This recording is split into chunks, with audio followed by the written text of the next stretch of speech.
Greetings everyone, and welcome to this inaugural installment of In the Balance. I'm Corinne McKay, and thanks very much to Andrew for inviting me to be the guest presenter for this series. So just to let you know briefly a bit about myself, I'm a French to English translator in Boulder, Colorado. I've been a freelancer for about 13 years, and I specialize in international development, corporate communications, and book translations, working with both agencies and with direct clients, and actually also with individuals. I'm also the author of How to Succeed as a Freelance Translator, which is a business guidebook for beginning and experienced translators alike.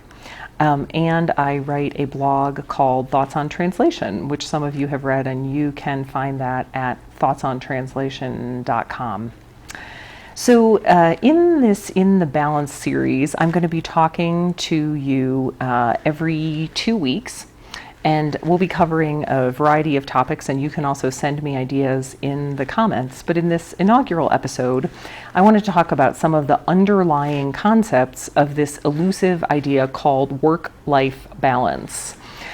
Is there such a thing? I would say yes, but I think it's really about work-life choices and taking responsibility for the choices that you make. How do you know when you're living in the balance or not? I think I'll answer that in a minute. Why should you care about this?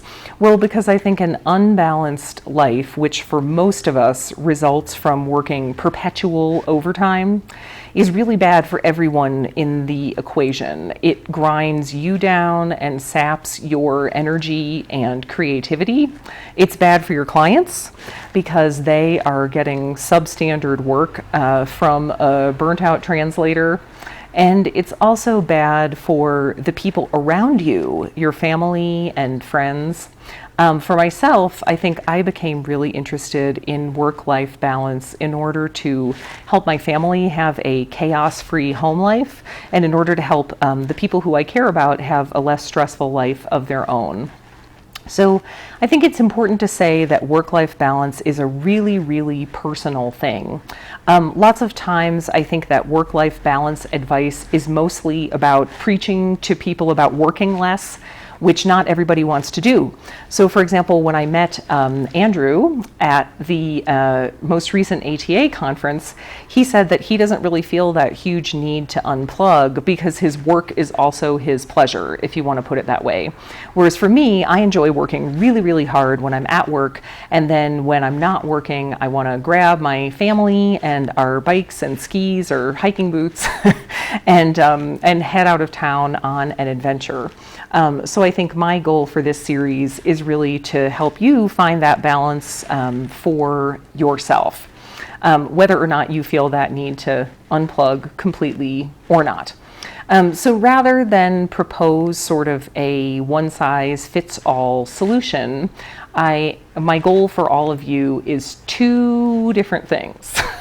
First, for you to feel fulfilled right now in your life. That both your work and the things outside of work make you feel that you are living with purpose and that you are living with enjoyment right now. And second, that when you think of your life in general, that you have no regrets, or let's say you have as few regrets as possible.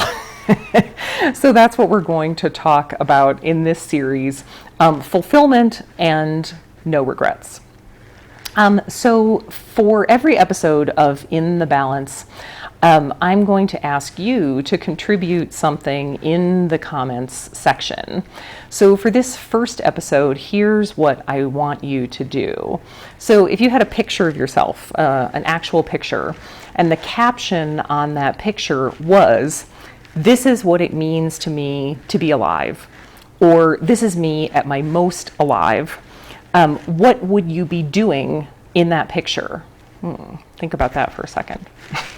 What are you doing when you feel most alive, or when you feel like this is what it means to you to be alive? Because my goal for this series is to help you do lots more of the things that make you feel the most alive, whatever those are for you.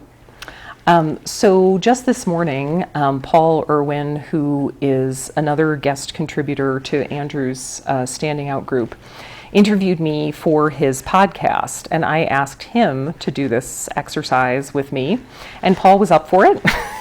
And he said that for him, that picture of him with the caption, he would be in the ocean. Maybe it would be in the Mediterranean, or maybe it would be in the Caribbean, but he'd be floating in the ocean someplace.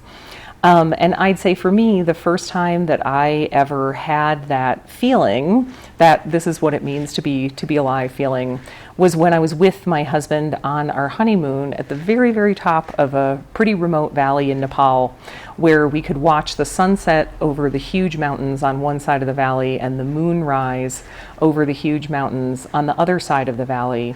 And I really had that thought very strongly at that moment, that seeing things like that and experiencing that with someone I love is what it means to me to be alive. So now over to you. If you think of that picture of yourself where the caption says, "This is what it means to be alive," or "This is me at my most alive," what are you doing? Tell us in the comments. And my goal for In the Balance is that we help you find great fulfillment and meaning and income in your work right now while doing more of the things that make you feel the most alive. Next time on In the Balance, we're going to start talking about setting priorities in your life. We're going to specifically talk about how to differentiate between things you cannot do and things that you choose not to do, which is an interesting division. I also have lots of other ideas about how to set work-life boundaries with your family, how to make peace with the amount of work that you want to take on, how to deal with low moments in your freelance work life, and lots of other topics. So if you have ideas, you can submit those in the comments, and I'd love to hear them. So thanks, and we'll talk again in 2 weeks.